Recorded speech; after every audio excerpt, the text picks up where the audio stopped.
बनी सन्यासी। एक दिन टीवी पर बाबा बिरजूनाथ का प्रवचन चल रहा था। सरला बड़े गौर से बाबा जी की बातें सुन रही थी। भाइयों और बहनों, हम क्या लेके आए थे और क्या लेकर जाएंगे। दुनिया तो मोह माया का जाल है। हमारे रिश्ते नाते सब झूठे हैं। इनके चक्कर से बाहर निकलकर भगवान का ध्यान लगाए, तभी हमारा जीवन सफल होगा। चलिए, आज के लिए इतना ही, कल हम फिर आएंगे। प्रणाम बाबा जी। सरला बाबा बिरजूनाथ की परम भक्त थी। वो हमेशा उनका प्रवचन सुनती थी।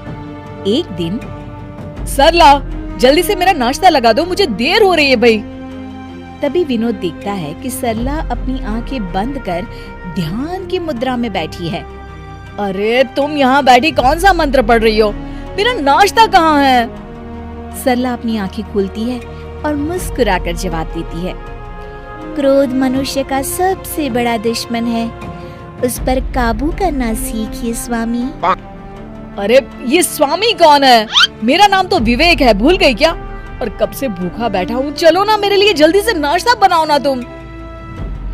नाश्ता आप खुद बना लीजिए, इस वक्त मैं भगवान का ध्यान कर रही हूँ। विनोद चिढ़ जाता है। अरे यहाँ कोई मजाक चल रहा है? ये कैसे उटपटांग बातें कर रही हो तुम? मैंने तुमसे कितनी बार कहा है कि ये बाबा लोगों के प्रवचन ज्यादा मत देखा करो। खैर, तुम्हें तो मैं शाम को देख लूंगा, अभी मुझे देर हो रही है। उसी शाम सरला की सास, अरे बहू, कहाँ मर गई थी है? घर में इतना काम पड़ा है और तू है कि बाहर सैर सपाटा कर रही है। माँ जी, मैं तो मंदिर में कीर्तन करने गई थी। अरे वो सब तो ठीक है, पर घर के काम क्यों नहीं किए तूने? और ये किस तरह के कपड़े पहन रखे हैं तूने? नया फैशन है क्या? नहीं माँ जी, ये तो हम सन्यासियों के कपड़े हैं। आज से मैं सिर्फ भगवान की भक्ति करूंगी। अच्छा, और घर के काम कौन करेगा? घर के काम तो आप करेंगी माँ जी। अच्छा, मैं चलती हूँ, मेरा ध्यान का समय हो गया है। सरला अपने कमरे में चली जाती है। इस तरह सरला घर के काम करना बंद कर देती है और मजबूरी में सरला की सास को घर के सारे काम करने पड़ते हैं। कुछ दिनों के बाद, अरे बेटा, ऐसा कब तक चलेगा? इस बुढ़ापे में सुबह से शाम तक काम कर कर के लगता है मैं तो बहुत जल्द भगवान को ही प्यारी हो जाऊंगी। तुझे अपनी माँ की जरा भी चिंता नहीं है क्या?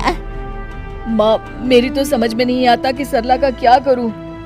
एक बात बोलूं बेटा, जब से बहू सन्यासी बनी है तब से कुछ ज्यादा ही पेटू हो गई है। सारा दिन खाने का ऑर्डर देती रहती है। तभी दरवाजे पर सरला की सहेली कोमल आती है। नमस्ते माँ जी, सरला घर पर है क्या? हाँ है, अपने कमरे में। थोड़ी देर के बाद सरला अपने कमरे से आवाज देती है, माँ जी, 2 कप चाय ले आइएगा और साथ में कुछ नाश्ता भी। अरे जरा दम तो लेने दे महारानी। कुछ कहा क्या माँ जी? अरे कुछ नहीं बहू, आती हूँ चाय नाश्ता लेकर अभी। सरला की सास जैसे ही नाश्ता लेकर कमरे की तरफ जाती है कि दोनों के जोर जोर से हंसने की आवाज सुनाई देती है। सरला की सास वहीं रुककर दोनों की बातें सुनने लगती है। मान गए तुझे सरला, आखिर तू शर्त जीत गई। इतने दिनों से तूने अपनी सास को क्या बेवकूफ बना के रखा है और इस घर में मजे कर रही है। अरे वो बुढ़िया आधी बेवकूफ तो पहले से थी, मैंने अब उसे पूरी बेवकूफ बना दिया। अच्छा, तो ये बात है। ठहर जा बहू, अब तू देख ये बेवकूफ बुढ़िया क्या करती है। सरला की सास अपने बेटे विवेक को सारी बात बता देती है। अगले दिन, क्या हुआ माँ जी, ये सूटकेस लेकर आप लोग कहाँ जा रहे हैं?